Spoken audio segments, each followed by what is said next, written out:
Le bas de l'œuvre a été découpé en fait une première fois parce que l'œuvre avait été terriblement abîmée par la stagnation de l'humidité qui avait fait tomber la peinture.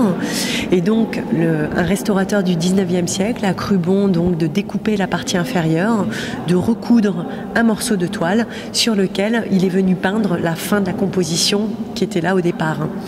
Et donc suite à cela, il a restauré toute la fin de l'œuvre en mettant des mastiques dans les lacunes, mais aussi en posant de la couleur sur les zones abîmées, mais il l'a fait de manière abusive et donc il a recouvert vraiment beaucoup de peinture originale.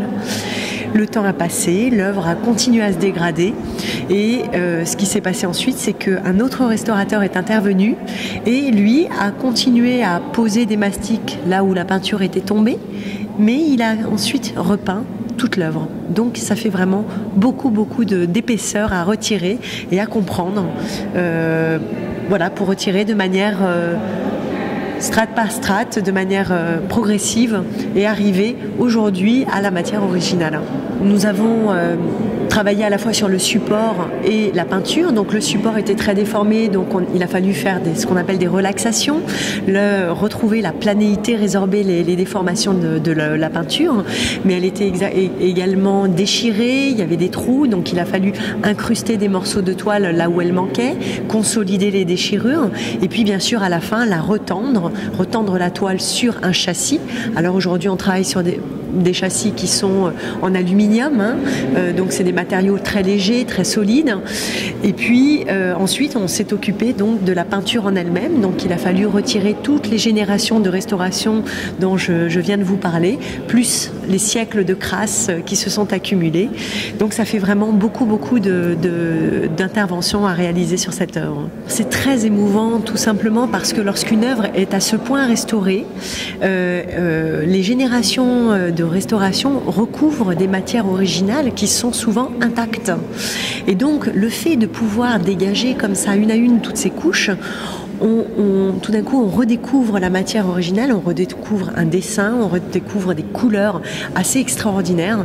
Et quand en plus on a en plus de cette redécouverte la qualité qui suit, comme c'est le cas sur cette œuvre, eh bien effectivement on est ému de redécouvrir des joues toutes roses, des drapés très bleus, très rouges. On a vraiment une émotion parce que tout d'un coup on a la sensation que l'œuvre est vraiment non pas telle qu'elle était à la sortie de l'atelier de l'artiste, ça c'est complètement utopiste. Par contre on a la sensation de retrouver une densité des couleurs, des contrastes qui sont très proches évidemment de la facture de l'artiste lui-même. Les interventions que l'on fait sont très ponctuelles, c'est-à-dire que dès lors où il faut poser un mastic dans une lacune, on ne déborde pas sur l'original, on est extrêmement limité par la lacune elle-même. Lorsqu'on pose la couleur, eh bien, elle est identique à l'original, non pas dans ses matériaux, mais visuellement. Donc, vraiment, tout notre travail repose sur le respect de l'identité de l'œuvre, mais aussi le respect des couleurs, le respect de l'harmonie générale de l'œuvre, que bien entendu, on ne touche pas et qui reste originel. Ça a été quelques centaines d'heures pour traiter le support, pour retirer toutes les restaurations, mais également ensuite pour re-restaurer, parce que là il y a eu une phase énorme de dérestauration, mais ensuite il y a eu la phase de re-restauration où là il a fallu, on va dire, retrouver chaque petit personnage, notamment dans les flammes.